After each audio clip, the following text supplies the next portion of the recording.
Caïn et Abel, le secret oublié des Anunnaki.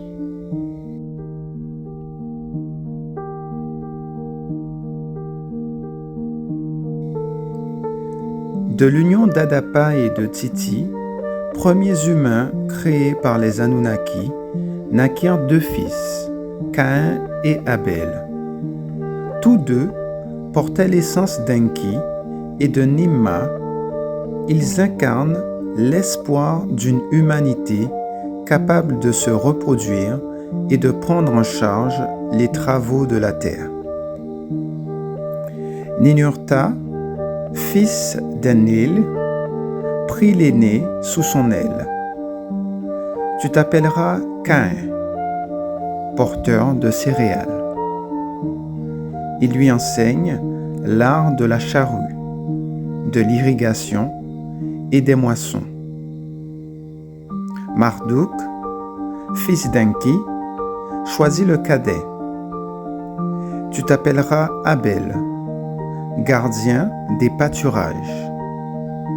Abel devient berger, veillant sur les troupeaux sacrés ramenés par Dumuzi. La terre prospérait, les champs ondulaient, les plaines résonnaient des bêlements des bêtes. Les Anunnaki se réjouissaient. Lors de la première moisson, un grand festin réunit les dieux et les hommes. Caïn offrit des gerbes de blé, Abel un agneau sans défaut. Enlil bénit les deux offrandes. Mais Enki, en soulevant l'agneau, déclara: Voici la viande pour nourrir, la laine pour vêtir, l'abondance de la terre. Abel s'enorgueillit. Je donne de la force et j'habille les dieux. Caïn resta muet. Son offrande, pourtant vitale, n'avait reçu aucun éloge. Un silence pesant s'abattit. En lui, l'amertume enfla. Les jours suivants, la pluie cessa.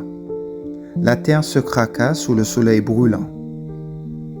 Et les troupeaux d'Abel s'abreuvaient dans les canaux que Caïn avait creusés de ses mains. Chaque goutte d'eau rappelait l'injustice. La colère monta, puis éclata. Caïn frappa Abel d'une pierre. Le sang coula. Le premier meurtre était commis. La terre absorba ce cri muet. Enki, blessé, maudit Caïn et l'exila.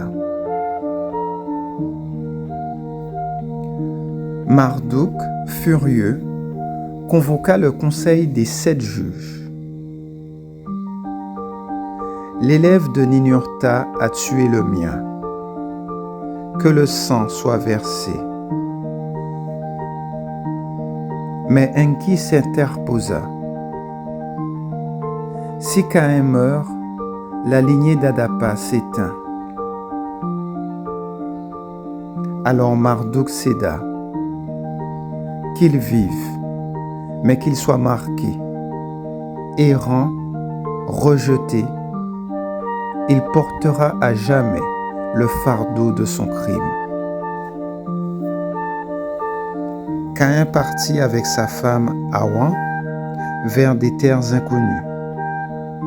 De leur union naquit un peuple nomade, bâtisseur, porteur d'un passé maudit. Et une question resta en suspens. Qui travaillera désormais la terre?